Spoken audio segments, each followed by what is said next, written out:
Agenda. Lakshman, thank you so much जुड़ने के लिए। ये एक पहलू बड़ा सेंटिमेंट पॉजिटिव और वैसे भी कुछ हैवी वेट्स के लिहाज से अच्छी खबर, तो बाजार के लिए पॉजिटिव हो गया।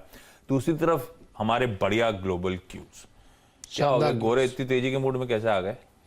देखिए, एक जो ऊपर ऊपर कारण दिख रहा है कि रिजल्ट सीजन वहाँ बढ़िया चला, नेटफ्लिक्स के नतीजे आए तो माहौल अच्छा बन गया, कि उतने ख़राब नहीं आए, लेकिन ये बहुत बड़ा रीज़न नहीं था तेज़ी का वहाँ पे। देखिए, अमेरिका में एक सर्वे निकल के आया और वो बैंक ऑफ अमेरिका ने ग्लोबल फंड मैनेजर्स का एक सर्वे किया।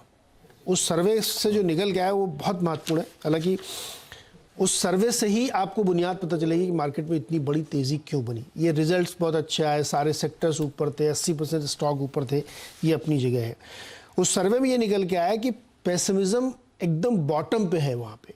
सबको लग रहा है कि 2008 जैसी सिचुएशन है, कैश इन हैंड खूब सारा है, बहुत पैसा है लोगों के हाथ में और इक्विटी में जा नहीं रहा है। तो उस सर्वे का इंटरप्रिटेशन ये कहता है कि यही वो समय होता है जब आप बॉटमिंग आउट की तरफ बढ़ते हैं, और इसीलिए वो सर्वे ये कह रहा है, जो मूड ऑफ द इन्वेस्टर करके मैंने ट्वीट किया है, कि अब जो बैंक ऑफ अमेरिका है या अमेरिकन एक्सप्रेस है, मॉर्गन स्टैनली है, इन सब का एनालिसिस ये है कि यहीं पे आप देखेंगे बाइंग आएगी। और उस सर्वे के बाद ही फिर अक्रॉस द बोर्ड बाइंग देखने को आपको मिली है, क्योंकि लोग मान रहे हैं कि कैपिचुलेशन हो चुका है और यहाँ से बाइंग शुरू कर देनी चाहिए ऑल एसेट क्लास। कल क्रिप्टो करेंसी का बिटकॉइन भी 23,000 के पार गया है। इस तरीके से रिस्क ऑन ट्रेड लोगों ने लिया अक्रॉस द बोर्ड। अब इसको कैसे प्रूव किया जाए कि ये सही है सर्वे, ये भी तो एक बात आपके मन में आनी चाहिए। कल एक और इंडेक्स का सर्वे आया है जो मॉर्गन स्टैनली का सप्लाई इंडेक्स होता है। वो इंडेक्स ये शो कर रहा है कि चाइना की तरफ से, यूक्रेन की तरफ से जो बहुत सप्लाई की दिक्कतें हो रही थी, उस 54% ईज हो चुकी हैं और सेकेंड हाफ में ये और ईज हो जाएंगी। नेक्स्ट ईयर अप्रैल तक सब कुछ नॉर्मल हो जाएगा, अगर बाकी परिस्थितियां ऐसी ही बनी रही तो।